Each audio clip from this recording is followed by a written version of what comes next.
Shalom. Di Tuhan ya, kalau Pak Firman ini jadi WL kita bukan tenggelam ada. Kita pengen menyembah terus. Kayaknya saya nggak perlu khotbah ini Pak Firman. Baiklah, hari ini sebelum saya mulai sharing, saya diingatkan kembali, saya sering ikut hari-hari ini berolahraga sama Pak Joshua ini. Dan ketika kami jalan pagi ketemu dengan beberapa hamba Tuhan. Jadi ketika kami ngobrol, saya cerita sedikit beberapa hal mungkin yang mereka nggak tahu. Bukan dalam bidang firman Tuhan, mungkin selingan-selingan. Salah satunya adalah kartu Telkomsel itu kan ada namanya Halo. Jadi di kartu Halo itu ada update terbaru, yaitu ketika kita bayar contohnya berapa gitu, 100.000, 150.000, 200.000, ada beda-beda. Kalau kita upgrade dia namanya ke kartu Halo Bold, dia giganya lebih banyak. Nah banyak orang ternyata belum tahu. Dan salah satu pendeta yang saya jumpa itu adalah dia punya kartu Halo itu kayak 200 berapa ribu gitu. Saya bilang berapa giga internet Bapak? Hanya sekitar 30 atau 40 giga. Saya bilang Bapak sudah kena tipu, saya bilang. Kenapa? Karena saya bilang, Pak, saya dulu begitu juga. Saya punya 150.000. Saya awalnya pengen datang ke Telkomsel. Saya ingat pada waktu itu terakhir dari Amerika sama istri saya mau menyampaikan feedback. Saya bilang, kok di Singapura aja $10 100 giga, kok Indonesia kok 150.000 cuma 20 giga. Akhirnya mereka bilang, Pak, maaf Pak, kita ada program baru, di-upgrade namanya. Uangnya tidak beda, tapi giganya jadi lebih banyak. Jadi saya bilang, kok nggak diinfokan? Oh iya Pak, karena ini harus orangnya datang gitu. Ya udah kami gantilah. Seketika saya omongkan sama Bapak itu, ternyata saya cek lagi 200.000 ke atas itu sudah dapat fasilitas di bandara. Lalu saya bilang, Pak, inilah ya, ketika kebenaran itu ada, tapi kita nggak tahu, tidak memerdekakan kita. Nah hari ini saya percaya firman Tuhan yang kita akan baca hari ini sudah ada kebenaran itu selama ini, tapi mungkin kita belum melihat, mungkin kita sudah baca tapi kita belum tersingkapkan. Saya berdoa hari ini kebenaran itu disingkapkan kepada kita semua dan kita dimerdekakan. Amin. Mari kita buka Alkitab kita Matius 14. Matius 14 ayat yang ke-20, dari ayat 20. Yes. 19 aja dulu lah. Karena mungkin sudah ada yang lapar, jadi kita langsung bahas dari makannya dulu aja. Matius 14 ayat 19 saya bacanya. Pada waktu itu konteksnya Tuhan Yesus sedang ngasih makan 5.000 orang. Lalu disuruh Tuhan Yesus, orang banyak itu duduk di rumput. Dan setelah diambilnya 5 roti dan 2 ikan, berapa? 5 roti dan 2 ikan. Ya, artinya ada keterbatasan di situ. Tetapi Tuhan Yesus ambil 5 roti dan 2 ikan. Yesus menengadah ke langit dan mengucap berkat. Nah ini satu udah pelajaran nih. Dalam kekurangan kita, keterbatasan kita, jangan omongkan keterbatasan kita. Mari kita mulai mengucap berkat. Ya, istri-istri mulai lihat uang masuk kurang. Mulai perkatakan berkat, jangan bilang, Pak, kenapa kurang ini? Mulai perkatakan Tuhan berkati suamiku. Amin. Istri-istri, ya suami pun akan haleluya. 5 roti dan 2 ikan itu menengadah ke langit, mengucap berkat, lalu memecah-mecahkan roti itu dan memberikannya kepada murid-muridnya. Lalu murid-muridnya membagi-bagikannya kepada orang banyak. Ayat 20. Ini dia. Dari 5 roti dan 2 ikan, Tuhan Yesus menunjukkan kepada kita contohnya, dia tidak bahas kekurangan itu, dia lihat langit, artinya dia mulai memfokuskan dirinya kepada Tuhan dan dia mengucap berkat. Ayat 20 bilang begini, dan mereka semuanya makan sampai apa di situ? Sampai kenyang. 5 roti dan 2 ikan untuk Pak Joshua pun kurang. Kurang Pak katanya, tambah. Tapi Alkitab bilang di sini 5.000 laki-laki loh. Saya nggak tahu size-nya lebih gede dari Pak Joshua atau lebih kecil, saya nggak tahu. Tapi dibilang mereka makan sampai kenyang. ada nilai rohani, saudara. Ketika kita mengucap syukur, mengucap berkat, mungkin belum tambah banyak dia, tapi yang kurang itu pun kita bisa rasa kenyang. Saya pernah ketawa dibikin Pak Jo, saudara. Karena kan beliau berdoa, pada waktu itu istri saya masak tempe. Dia berdoa, Tuhan bikin tempe ini rasa rendang. Kita lagi serius berdoa, tapi memang saudara beda deh. Ketika kita bisa melibatkan Tuhan dalam segala hal, dalam hal terkecil dalam hidup kita bisa merasa dipuaskan. Amin, saudara. Kemudian orang itu makan sampai kenyang. Kemudian orang-orang mengumpulkan potongan-potongan roti yang sisanya 12 bakul. Kita udah tahu ini. Yang ikut makan ini ya, kira-kira 5.000 laki-laki, belum termasuk, tidak termasuk perempuan dan anak-anak. Kadang-kadang ibu-ibu ini kan lebih banyak pula makannya kan. Alasannya, oh sayang, boleh. Atau istri saya aja kayak gitu. sayang, lebih banyak dia. Apalagi kalau saya makan keluar, istri saya bilang, aku nggak makan. Aku nanti cicip punya kamu. Suami-suami hati-hati. Ketika dia bilang cicip, siap-siap lah. Dia lebih banyak makan daripada kita. Ya. Jadi itu dia konteksnya dulu ya. Baru kita masuk ke yang saya mau berkata hari ini ketika Yesus berjalan di atas air. Jadi mereka baru saja melihat mujizat yang hebat, mujizat salah satu mujizat yang besar dari kekurangan kasih makan 5.000 orang laki-laki, belum lagi perempuan dan anak-anak. Jadi mereka baru saja merasakan terobosan. Kita akan juga mungkin pernah ada yang mengalami seperti ini. Baru saja kita lihat Tuhan menjawab doa kita, mujizat baru terjadi, terobosan baru terjadi. Ada masalah lagi. Sepertinya tidak habis-habisnya. Nah, tapi ayat ini ya kita akan belajar ya. Ayat 22. Sesudah itu Yesus segera, ini baru selesai kerjaan. Tuhan Yesus sudah perintahkan mereka. Sesudah itu Yesus segera memerintahkan murid-muridnya naik ke perahu dan mendahulunya ke seberang. Sementara itu ia menyuruh orang banyak pulang. 23.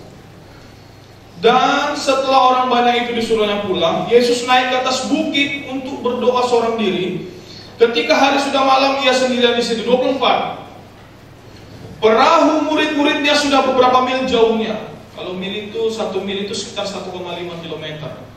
Mungkin 7-10 kilo lah dari pinggir pantai. Dan diombang-ambingkan gelombang karena angin sakal. Nah, ini ada satu pelajaran rohani lagi. Yang suruh mereka pergi ke seberang siapa pertanyaannya? Apakah mereka bilang, ada ide nih, kita pergi ke seberang? Apakah begitu ayat yang bilang tadi? Tidak. Yang suruh Tuhan Yesus loh. Pergi kalian ke seberang. Duluan, nanti aku nyusul. Jadi saya mau katakan sama kita semua di sini, ketika ada masalah, bukan berarti engkau sedang tidak di dalam kehendak Tuhan. Atau mungkin dengan kata lain, saya coba ganti perspektifnya. Pak, saya sudah melayani Tuhan, saya kerjakan yang Tuhan suruh. Kok masalah makin banyak? Waktu saya suka-suka hidup dalam dunia ini, kayaknya masalah kok ringan-ringan aja. Tapi kok aku setelah melayani Tuhan, kok malah makin banyak masalah? Kayaknya aku berhenti pelayanan aja lah Pak. Kayaknya aku berhenti komsel aja deh. Sebelum ada komsel, kayaknya masalahku kecil. Saya mau katakan saudara, no. Ini murid Yesus pun mengalami, yang suruh langsung, ini tidak mungkin salah dengar.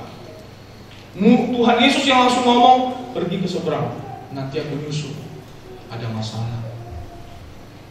Jadi saudara-saudara, jika engkau mungkin hari-hari ini mengalami dari masalah kepada masalah yang lain, ketahuilah engkau belum tentu kok di luar kehendak Tuhan.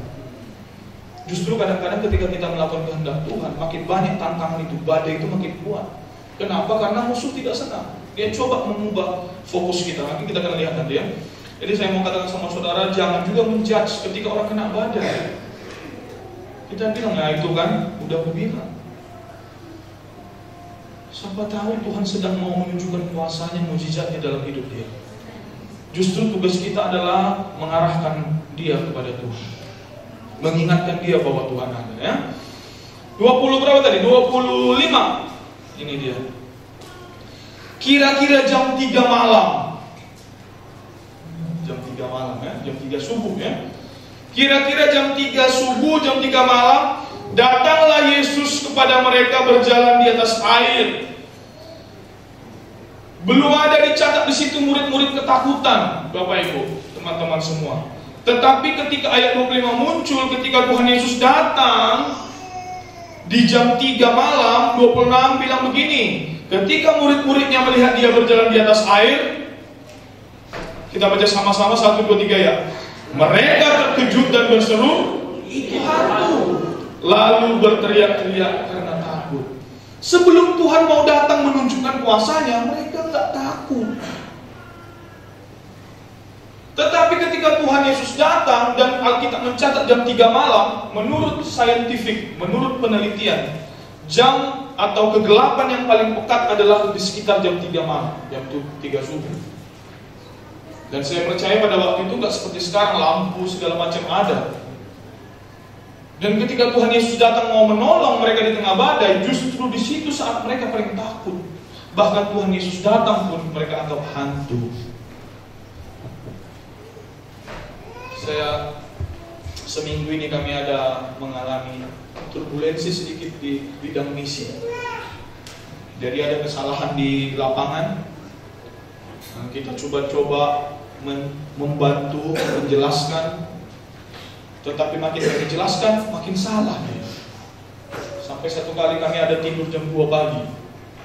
Ada satu siswa dia, Pak masih bangun. Pak Melkari pun ada waktu itu lagi ngantar Pak Johan jam 12 kayaknya dia.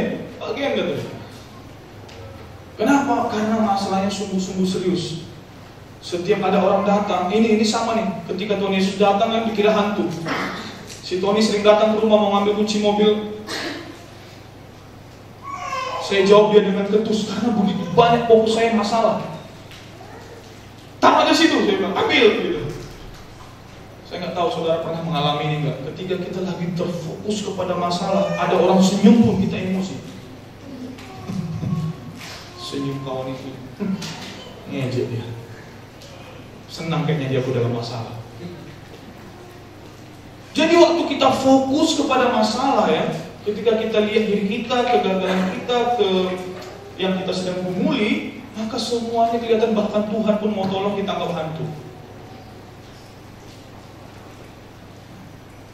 Jadi apa yang terjadi saudara ketika itu? Akhirnya istri saya baca satu renungan. Jadi satu renungan itu bicara begini. Renungan ini bicara tentang memperkatakan, mendeklarasikan dalam hidup. Jadi dia bilang begini, hari itu hari ke-19 dibacanya, 2 hari yang lalu. Dia bilang begini, aku memperkatakan kemurahan Tuhan yang membuat jalan hidupku lebih mudah.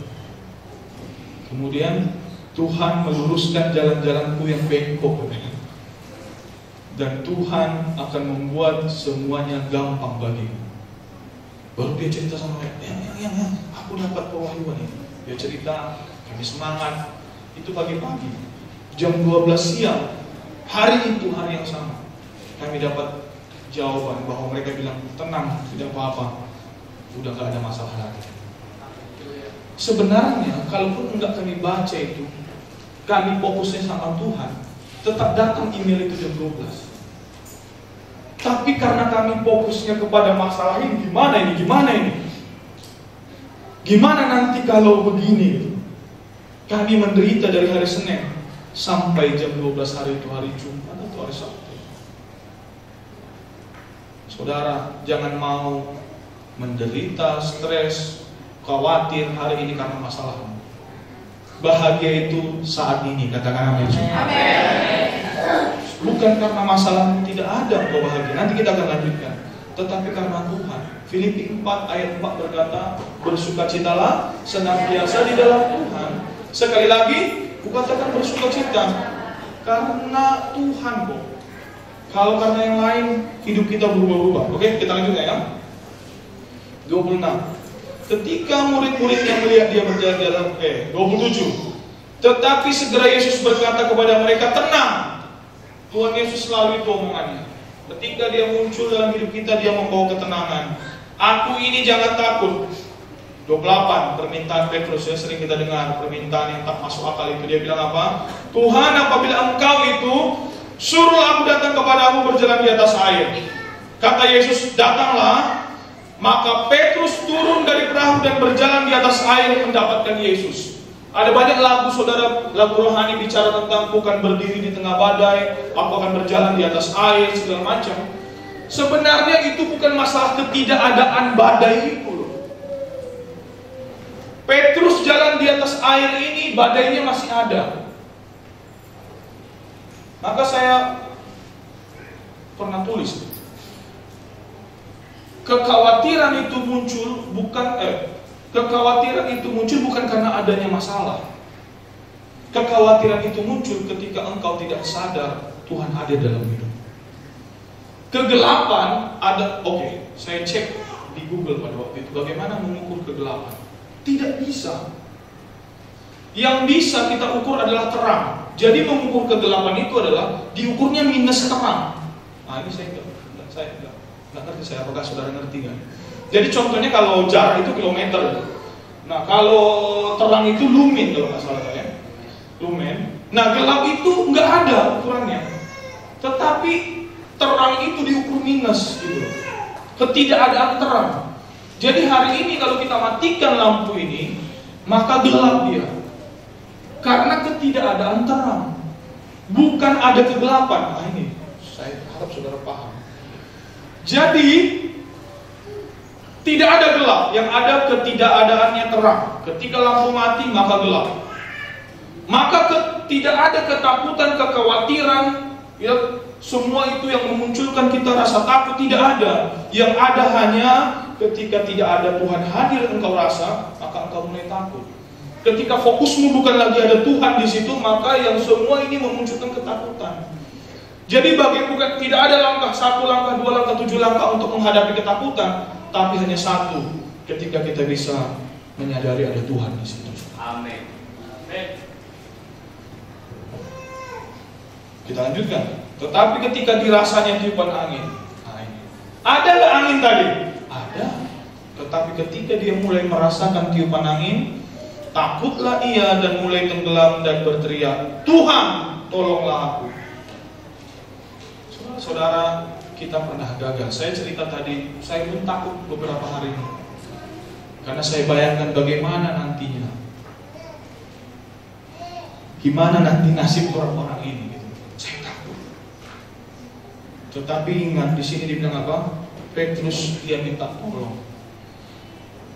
Jangan hakimi dirimu, Tuhan, gak apa-apa lah aku minum dulu beberapa teguk air laut ini. Gak apa-apa lah Tuhan, aku tenggelam sebentar udah mau mati baru tolong aku. Enggak. Petrus detik itu dia tenggelam, detik itu dia Tuhan tolong aku. Kami tadi kan beberapa hari sudah meratapi dan ketakutan. Tapi ketika kami sadar itu kami bilang Tuhan akan buat jalan kami gampang. Yang tadi bengkok diluruskan, ya kan? Semuanya Tuhan buat jadi baik. Kalau hari ini mungkin engkau sudah mulai rasakan angin itu dan mulai tenggelam, tidak ada kabar baiknya hari ini. Kabar baiknya lah minta tolong sama Tuhan. Saudara tidak perlu berdoa seperti Mazmur. Tuhan, sendengkan telingamu kepadaku. Dengarkanlah seruanku. Enggak perlu saudara. Petrus doanya simpel. Tuhan tolong aku. Yang kuliah, yang sekolah, mungkin engkau menghadapi tantangan. Sekarang anak-anak sekarang tantangannya lebih berat kan? Dengan segala macam sosial media. Engkau mulai bilang Tuhan tolong aku gak ngerti. Mungkin tadi kami pun dapat idenya karena baca buku renungan kan. Makanya jalan yang bengkok lah apa. Kalau enggak kami sederhana aja kok. Tuhan tolong. Suami istri, kalau engkau udah mulai merasa tak tertolong lagi, tenggelam, mulai Tuhan tolong. Jawabannya sudah 31. Kita baca sama-sama ya. 1, 2, 3 ya. Segera Yesus mengulurkan tangannya dan memegang dia dan berkata, hai orang yang berpercaya, mengapa engkau bimbang? Segera. Saya berdoa hari ini Tuhan mensegerakan tangannya menolong saudara. Dia tak berlama-lama. Jadi apa dibilang di sini? Dia segera mengulurkan tangannya memegang dia dan berkata, nah ini kalau bahasa Indonesia bacaan ini kayak marah Tuhan Yesus. Kan Kan bisa kita bacain, hei orang-orang percaya, mengapa kau bimbang? Kita bayangkan lagi kayak bapak kita di kampung kan? Ini udah tak tempeleng ini, udah ku bilang. Tapi kalau bahasa aslinya, ini ada namanya, kalau di bahasa aslinya saudara, ada lembut, ada keras. Dan ini, tulisan ini lembut saudara. Dia ngomongnya itu begini, hei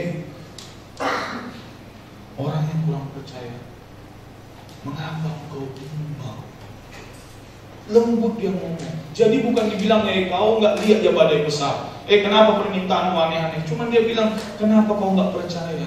Hari ini yang Tuhan mau hanya satu saudara, kita percaya. Dia sanggup menolong kita saudara. Itu aja, nggak ada yang lain. Yohanes 6 ayat 29 bilang, percayalah kepada Dia. Hanya itu. Satu hal yang perlu kami lakukan, kata orang-orang di situ. Tuhan Yesus bilang, percayalah kepada Dia yang diutus oleh Allah. 32. Lalu mereka naik ke perahu dan angin pun redalah. Dan orang-orang yang ada di perahu menyembah Dia dan katanya, sesungguhnya Engkau anak Allah. Jadi hari ini saudara, ada satu pelajaran penting dalam hidup kita. Mau masalah segede apapun, masalah tantangan, masalah, ya mungkin apa lagi, cobaan, mungkin bukan salah kita pun, jangan fokus ke situ. Kayak kita naik kapal saudara yang pernah naik kapal atau naik mobil, ada orang yang tipenya gampang mabuk kan? Bagaimana agar tidak mabuk ketika lagi dalam perjalanan? Kita fokuskan kepada satu titik. Dulu Bu Genti ya, dia nggak boleh duduk di belakang. Asal duduk di belakang mabuk dia. Jadi dia selalu duduk di depan dan dia harus lihat jalan itu ke depan. Dan setiap kali dia lakukan itu, dia tidak akan mabuk. Mau kayak mana pun perjalanan. Saudara, mau kayak mana pun perjalanan kita nggak akan mabuk dalam perjalanan hidup ini. Amin. Kalau kita melihat satu, siapa yang tak tergoyahkan. Kalau jalan itu bisa buntu, bisa belok. Tapi ada satu yang tak tergoyahkan, yang bisa kita lihat senantiasa, selalu stabil, tak pernah goyah. Dia selalu sama, dulu, sekarang, sampai selama-lamanya dia sama. Namanya Yesus saudara. Mari kita lihat Dia. Kalau Dia-nya ada dalam hidup kita, apa yang mustahil saudara? Haleluya. Dia menciptakan dari yang tidak ada menjadi ada. Ya. Ketika Adam sendirian, Tuhan ciptakan Hawa. Dari yang tidak ada menjadi ada. Jadi kalau hari ini yang mungkin masih single merasa jodohmu belum ada, Tuhan bisa buat yang dari tidak ada itu menjadi ada. Ada amin? Ketika Abraham dan Sarah, mereka tidak mungkin, karena si istrinya mandul, usia mereka sudah tua. Tetapi dari yang tidak ada itu pun menjadi ada. Lahirlah Ishak. Ishak itu artinya tertawa. Jadi Tuhan mau ingatkan nih, bahkan di tengah kemustahilan itu, jangan lupa ketawa. Suami istri perlu tertawa bersama. Ya kan? Bapak dan ibu dan anak perlu tertawa bersama. Jangan serius sekali begini. Saya ada pernah lihat istri saya lagi sering nonton ini, apa? Family apa itu? Keluarganya yang sering nonton itu. Sinatra. Ada dulu dia pembawa acara bola, suami istri. Jadi mereka katanya gimana caranya mencairkan suasana, kadang-kadang dia marah sama anaknya lah, anaknya berantem sama saudaranya lah. Hanya karena ketawa. Nanti dia cari video lucu, tunjukin ketawa bareng, cair lagi. Tuhan sengaja tulis Ishak di Alkitab. Perlu juga kita ketawa sedikit. Jangan banyak-banyak juga nanti. Perlu juga didoakan kan. Jadi perlu ketawa. Masalahmu, tertawai masalah. Kenapa? Kebayangkan masalah kita terlalu kecil, kita stres. Ini juga saya sedang mengkhotbah diri saya. Perlu kita tertawa. Amin. Apalagi di Alkitab, Daud itu orang yang tak layak dari segi manapun. Dia tak pernah dilatih jadi tentara. Ya, dia hanya yang paling muda pada saat itu. Abang-abangnya yang sudah jadi tentara. Dia Bahkan bapaknya pun tidak menganggap dia cocok jadi raja. Nggak usah dulu orang lain, bapaknya pun merasa bukan dia. Ketika datang Nabi itu bilang, mana anak-anakmu? Dia nggak kepikiran karena tak mungkin gitu. Tetapi Tuhan memampukan dia jadi raja. Dan nama dia adalah Daud. Daud itu artinya beloved, orang yang dikasihi. Hari ini Petrus, kenapa saya yakin dan percaya dia berani? Tuhan tolong. Karena dia tahu Tuhan itu orang yang sayang, mengasihi orang-orang. Kalau hari ini kita, contoh ya, saya butuh pertolongan, saya mau minta tolong sama Pak Firman. Tapi dalam otak saya, Pak Firman ini kejam. Berani nggak saya? Mungkin saya udah ketik di WA, saya mau kirim tak jadi, saya ubah lagi kata-katanya. Kenapa? Saya nggak berani. Tapi kalau saya tahu, asal saya kirim minta tolong sama Pak Firman, dia pasti tolong. Asal ada masalah, saya pasti kirim sama dia minta tolong. Hari ini Tuhan sangat ingin menolong kita. Ayat itu bilang tadi, Tuhan Yesus menangkap tangannya Petrus. Hari ini Tuhan ingin menangkap tangan saudara. Mungkin hari ini kita nggak di badai yang begitu lagi, nggak angin sakal. Mungkin saudara menghadapi badai-badai keuangan. Saya nggak tahu. Mungkin bagi orang masalah saudara kecil, tapi bagi saudara mungkin itu besar. Mungkin saudara bilang, segitu aja. Mungkin apalagi badai keluarga, keluarga di kampung, keluarga mungkin anak. Badai apa lagi? Badai pekerjaan. Ya, saya dengar ada beberapa yang lagi cari kerja. Saudara, mari kita melakukannya dengan mata yang tertuju kepada Tuhan. Dan ketahuilah engkau akan berjalan di atas air. Dia berjalan tadi bukan karena tidak ada badai, tetapi karena mata dia tertuju kepada Tuhan Yesus. Hari ini jika kita berjalan melihat kepada Tuhan Yesus, mau badai, mau angin, mau apa kata orang, engkau akan tetap terus bisa berjalan. Nah, ini perlu diingat-ingatkan terus. Bayangkan kami pendeta muncul juga takut. Maka itu kita perlu terus berkumpul. Ini Petrus ini murid Tuhan Yesus loh, every day loh. Setiap hari bersama Tuhan Yesus. Baru melihat mujizat 5.000 orang dikasih makan, masih takut. Maksud saya, itulah perlunya kita saling mengingatkan. Komunitas-komunitas kita ada, komunitas bapak-bapak, komunitas ibu-ibu, komunitas komsel, komunitas pemuda, ibadah raya. Itulah fungsi kita, saling mengingatkan. Amin. Nah, kita juga kalau ada teman kita kena badai, jangan makin arahkan matanya ke badai itu. Kayak mana rupanya badai ini? Makin kita gali dia, makin dilihatnya badai. Mari kita bantu dia mengarahkan matanya kepada Tuhan Yesus. Amin. Tuhan Yesus sanggup. Jadi waktu kami ketika dapat itu, kami panggil semua senior yang di Rosdale, siswa, panggil, ceritakan. Kenapa? Itu perlu. Siapa tahu dia juga lagi menghadapi badai dia kan? Mungkin dia sedang dihadap angin. Jadi saudara, ketika engkau ada pewahyuan sharing, mungkin suami dapat sesuatu, ceritakan sama istri. Istri dapat sesuatu, ceritakan sama suami. Mungkin pemuda sharing, kan ada juga pemuda kan sharing, kan apa yang kau dapat. Maka itu akan menguatkan kita. Jadi saya undang pemain musik ke depan. Jadi saudara, ketika engkau menghadapi masalah ketahuilah itu tadi, jangan mundur. Ya, ketika engkau mungkin waduh Pak, mungkin engkau udah bilang sama suaminya, Pak nggak usah lakukan lagi Pak, ya, gitu kan? Makin banyak masalah kita, mungkin suami bilang nggak usah lakukan lagi lah, gitu. Nggak usah. Jangan lihat dari situ, saudara. Masalah itu ada, itu saya sering kalau Pak Judul bilang begini. Ada masalah yang diurapi Tuhan. Nah ini dia. Siapa namanya itu? Yang raksasa itu? Goliat itu diurapi Tuhan untuk datang ke detik itu, saudara. Diurapi untuk apa? Untuk dikalahkan Daud. Jadi kalau hari ini ada masalah yang kau hadapi hari ini itu diurapi Tuhan untuk engkau kalahkan. Katakan amin, saudara. Jadi jangan pikir masalah itu datang untuk mengalahkanmu. Salah, bertobat saudara hari ini. Kalau hari ini ada masalah datang kepada hidup saudara, ada badai datang kepada hidup saudara, itu diurapi Tuhan untuk engkau kalahkan.